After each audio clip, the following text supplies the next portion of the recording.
Los saludo a todos, nivel introducción de discipulado.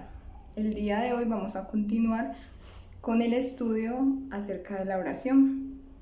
La clase pasada estuvimos tratando acerca de la naturaleza de la oración, qué era la oración, qué hacíamos en la oración y para qué podíamos orar. Hoy vamos a continuar con otro tema relacionado también con la oración y son las reglas que debemos tener al momento de orar. Entonces, hagamos una pequeña oración allí donde estamos. Señor, te damos gracias por este día, por tu misericordia, por tu amor, por tu bondad. Te pedimos que seas en este momento tú enseñándonos, hablando a nuestras vidas, ministrando nuestro corazón, nuestra mente, nuestra conciencia y enseñándonos cada día más, revelándote a nosotros para así poderte conocer como ese Dios que quiere ser conocido, como ese Dios que quiere hablar a nuestros corazones y transformar nuestras vidas. Te damos muchas gracias, Padre, y encomendamos este tiempo en tus manos. Amén y amén. Bueno, entonces empecemos por algo muy importante y es la primera regla. La primera regla es que debemos orar al Padre. Acompáñenme por favor, allí donde usted está, al capítulo 15 de Juan 15, verso 16.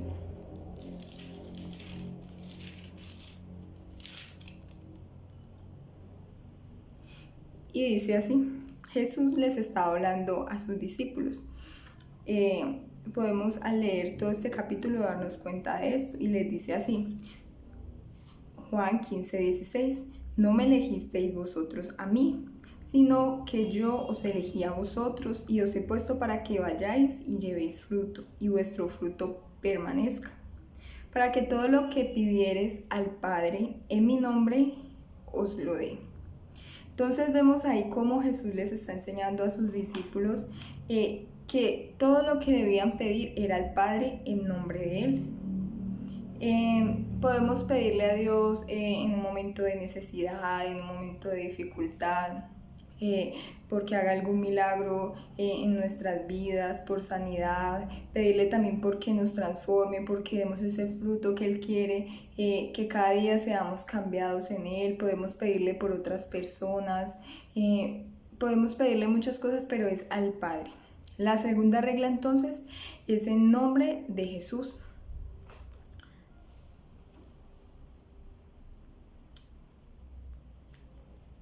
Entonces acompáñeme allí donde usted está a Juan 14, verso 13 y 14. Juan 14, verso 13 y 14 dice así: y todo lo que pidieres a mi Padre en mi nombre lo haré, para que el Padre sea glorificado en el Hijo. Y si algo pidieres en mi nombre, yo lo haré. Entonces ahí vemos cómo Dios nos da esa instrucción a través de la palabra. Y quiero aclarar algo aquí muy importante. ¿Por qué en el nombre de Jesús? Porque Jesús fue el que murió por nosotros, Él murió por nuestros pecados.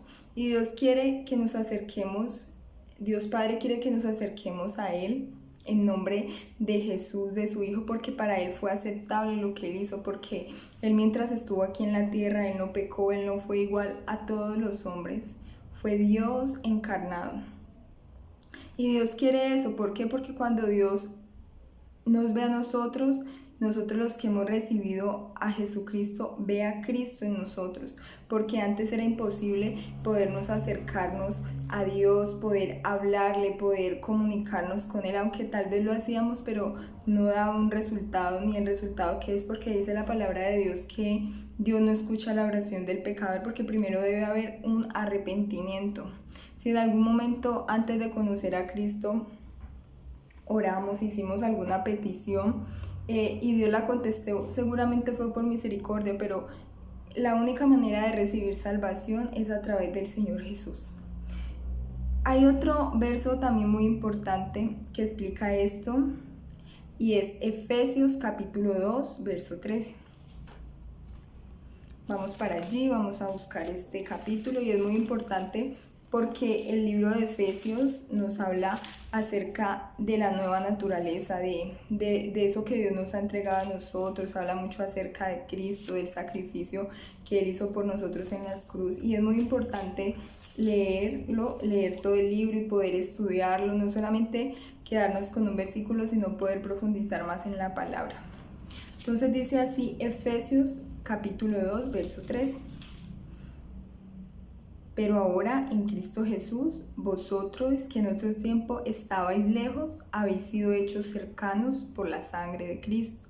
Y es por esa sangre que Cristo derramó en la cruz que nosotros podemos tener acceso al Padre. Por eso debemos pedirlo en nombre de Él, porque para Dios es agradable que reconozcamos a su Hijo. Porque cuando reconocemos a su Hijo, lo estamos reconociendo a Dios, porque nadie puede venir al Padre si no es por Jesucristo. Él es como ese puente, ese camino que abrió para que nosotros pudiéramos tener acceso a Dios.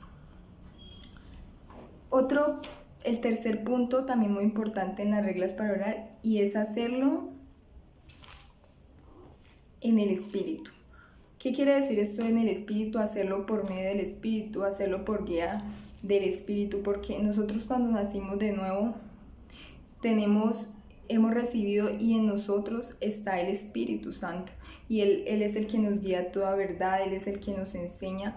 Entonces es por medio de Él que Él nos va a mostrar la forma correcta de orarle a Dios. Y si estudiamos la palabra, ahorita vamos a leer unos versículos, podemos darnos cuenta de cómo las personas que escriben la carta, los apóstoles, ellos dicen, y orad en el Espíritu, y les voy a mostrar, y quiero que también lo busquen. Si ustedes tienen allí su cartilla, qué bueno sería también que en sus casas con mayor tiempo puedan profundizar más en estos versos bíblicos y ver, decir, bueno, listo, lo que estoy aprendiendo es cierto, porque aquí en la palabra está.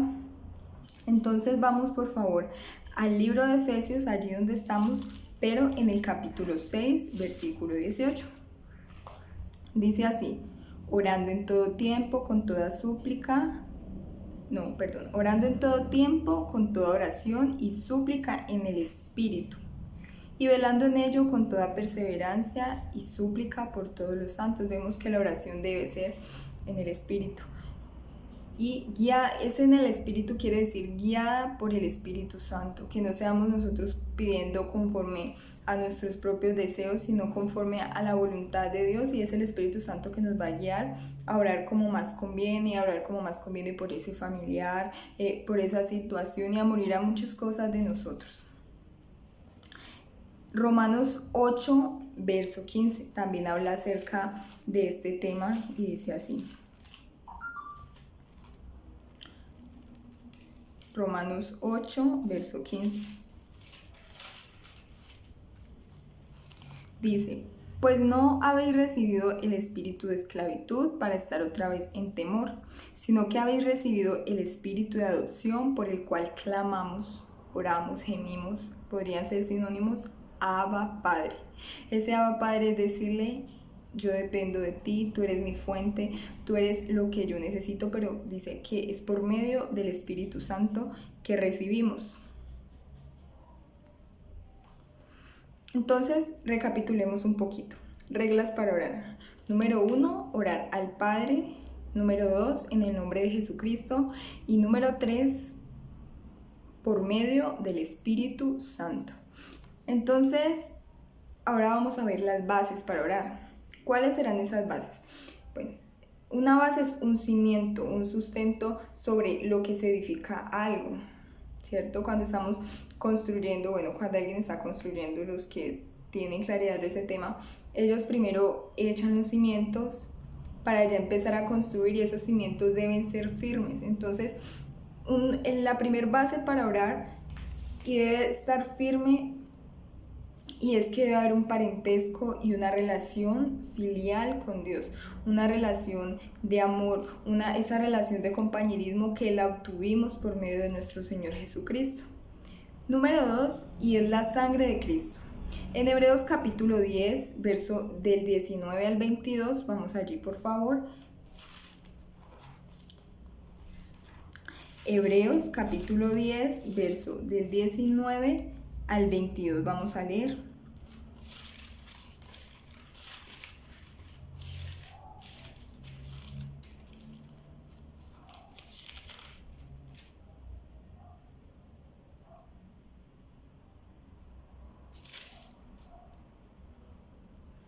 Bueno, dice así. Así que hermanos, teniendo libertad para entrar en el lugar santísimo por la sangre de Jesucristo, por el camino nuevo y vivo que Él nos abrió a través del velo, esto es, de su carne. Y teniendo un gran sacerdote sobre la casa de Dios, acerquémonos con corazón sincero, en plena certidumbre de fe, purificados los corazones de mala conciencia y lavados los cuerpos con agua pura. Bueno, aquí si analizamos estos versos, debemos tener un poquito de conocimiento del trasfondo histórico. ¿Por qué les dice así que hermanos ya podemos entrar en el lugar santísimo por la sangre de Jesucristo? Bueno, si nos remontamos un poquito y vemos la historia del Antiguo Testamento, ustedes lo pueden encontrar en libros como lo son Éxodo, Levítico y Deuteronomio. Si lo leen, ustedes van a encontrar que habla algo acerca del lugar santísimo. Les voy a explicar como el panorama bíblico para que así podamos entender mucho mejor estos versículos, que tengamos unas bases firmes. Entonces, resulta que en el Antiguo Testamento Dios escogió un pueblo, el cual fue llamado pueblo de Israel, lo escogió con un propósito y fue mostrar la grandeza de Dios a través de ellos, de no contaminarse con esas naciones, porque en la antigüedad había mucha idolatría, había muchos otros dioses a los cuales se les ofrecía culto, y bueno, esos cultos eran cosas que implicaban cosas y sacrificios terribles, inclusive matar a los hijos, ofrecerlos a otros dioses, hacían orgías, tenían actos sexuales para adorar a los dioses como Baal, Astarot, la diosa de la fertilidad, pero Dios los había apartado con un propósito distinto al de esos pueblos, y era adorarlos a Él y solamente a Dios. Y por eso dice la palabra que solamente amarás al Señor tu Dios con todo tu corazón, con toda tu mente, con toda tu alma y con todas tus fuerzas. Dios los apartó, llamó a un hombre, Moisés, el cual estuvo con el pueblo de Israel durante 40 años en el desierto a causa de la incredulidad de ellos. Allí Dios le revela a Moisés los diseños del tabernáculo. El tabernáculo era, digámoslo así, como el lugar de reunión de ellos. Era el lugar donde ellos presentaban pues toda la adoración. Entonces el tabernáculo estaba dividido en 3 partes, como para que se hagan un poquito de idea. Estaba los atrios, el lugar santo y el lugar santísimo. Cada una de esas 3 partes tenía unos elementos. A esos lugares nada más podía entrar un grupo selecto de personas, que eran los levitas. Entonces, pero no todos los levitas podían entrar, digámoslo así, a una parte, porque era una parte muy especial donde solamente podía entrar el sumo sacerdote, que era una persona escogida de todo el pueblo, que debía entrar allá y ofrecer sacrificios para expiar, o sea, para quitar los pecados del pueblo, y solamente podía entrar una persona, y era el lugar santísimo. Allí entraba una persona cada determinado tiempo y ofrecía su sacrificio. Nadie más del pueblo podía entrar, y como tener ese lugar en donde se podía acercar confiadamente a Dios, porque el que entrara a ese lugar moría, inmediatamente caía fulminado. Y vemos que muchos intentaron profanar el tabernáculo y ese lugar y murieron a causa de la desobediencia, porque Dios les había advertido. Entonces vemos lo que dice aquí: teniendo libertad para entrar en el lugar santísimo por la sangre de Jesucristo. Ya cuando nuestro Señor Jesucristo viene a la tierra, toda esa parte de los sacrificios, de estar ofreciendo sacrificios año tras año, y esos sacrificios que realmente no servían para nada, porque las personas seguían igual, el pueblo de Israel seguía con el corazón cada vez más duro y había tomado toda la ley que Dios le había dado como una religión, sin ver el principio de amor que había tras ello. Y es así que quiero que miremos en esta noche, porque nosotros muchas veces tomamos la parte religiosa, le damos mucha importancia, digamos, es que tengo que ir a la iglesia, tengo que ir a orar, a ayunar, pero no vemos cuál es la parte de fondo, y realmente muchas veces podemos encontrarnos malos testimonios donde, bueno, personas que hacen todo esto, pero realmente son malas personas, son personas que no aman a su prójimo, son personas que realmente no viven para Dios, sino que viven una fachada, viven una religión, tienen una Biblia muy bonita, se ve muy culto en su manera de decir, pero su corazón no ha sido transformado. Entonces vemos esto, que por medio de la sangre de Cristo ya todos podemos entrar a ese lugar santísimo. El lugar santísimo ahora, si lo miramos en el Nuevo Testamento, tal vez no sea un lugar físico, pero sí podemos sacar un principio de allí, es que era un lugar donde estaba la presencia de Dios, donde donde se podía entrar, y no solamente era un grupo selecto, o no solamente ahora puede ser un grupo selecto, sino aquellos que han sido rociados por la sangre de Jesús. Dice, por el camino nuevo y vivo que Cristo nos abrió a través del velo que es su cuerpo. ¿Por qué? Porque Él en su cuerpo tuvo que padecer todo el dolor del pecado que nosotros teníamos, y cuando nosotros creemos en Él tenemos vida en Él, porque ahora Él vive en nuestros corazones, ahora Él nos ha dado su Santo Espíritu. Entonces mire que dice la palabra de Dios que Jesús es el sacerdote, o sea, ya el sacerdote no es un ser humano que era en la antigüedad, como les explicaba, sino que ahora el sacerdote es Cristo Jesús. Porque, ¿qué hacía un sacerdote? Un sacerdote, si lo miramos en el Antiguo Testamento, era el encargado como de demostrar a Dios a través de su vida. Era el encargado de enseñarle la palabra de Dios al pueblo. Pero Cristo cumplió toda esta función porque Él era perfecto y en Él se cumplían todas estas características para que ya no se andara en algo rudimentario, en algo por medio de un hombre, porque esos sacerdotes morían y bueno, se levantaba otra generación, era heredado, entonces los hijos de ellos adquirían ese cargo, pero morían y morían. Pero miren que Jesucristo no muere, Él ya murió y resucitó de una vez y para siempre, y está sentado a la derecha de Dios, y es la promesa de Dios para nosotros, que si nosotros le hemos recibido, que si nosotros vivimos en santidad, podemos un día levantarnos con Cristo y podemos disfrutar de esa herencia que Él tiene preparada para nosotros. Entonces la invitación es eso, que andemos en plena certidumbre de fe, que no dudemos del amor, del perdón que tenemos, y que no hagamos a un lado esos privilegios, porque a veces más adelante lo vamos a estar estudiando. Hay cosas como que le quitan ese privilegio de orar, y a veces es el afán del día a día, a veces es la pereza, a veces lo vemos como una carga, perdón. Entonces dice, ay, ¿por qué tengo que orar? ¿Por qué tengo que hacer eso? No, es un privilegio porque es que anteriormente no se podía hacer eso, pero ahora Cristo ha abierto un camino al Padre y vemos como nuestras oraciones son contestadas, y si tal vez no son contestadas, digámoslo así, como nosotros queremos, Dios puede cambiar nuestro corazón, Dios nos hace ver que las cosas son diferentes, que tal vez estamos pidiendo mal, pero algo sucede porque la oración tiene un gran poder, y es que, o sea, usted no ora en vano. Cuando usted ora y usted abre sus labios, dice la palabra de Dios que hay una copa que se llena en los cielos, y que esas son las oraciones de los santos, y que cuando esa copa está llena, es derramada hacia la tierra, son las oraciones que son contestadas por medio de Dios, las oraciones que Dios contesta a su pueblo, porque Dios nos ama y somos su especial tesoro. Entonces quiero que en esta noche, bueno, y otro punto muy importante es orar por las promesas de Dios, es con esa certeza de lo que Dios ha prometido, porque si estudiamos el Antiguo Testamento vemos Dios cómo le prometió a David, creo que han escuchado de él. Bueno, David era un rey de Israel, que fue un rey conforme al corazón de Dios, que anduvo en el camino de Dios, que a pesar de que cometió muchos errores, él adulteró, él asesinó una persona, pero se arrepintió y Dios lo cambió y lo transformó, y como Dios le prometió que no iba a faltar heredero en su trono, y vemos que eso se cumplió, que de generación en generación familia de David se sentó en el trono, y no vino otra persona externa a usurparle el trono, a quitárselo, sino que fue de generación en generación el trono de David.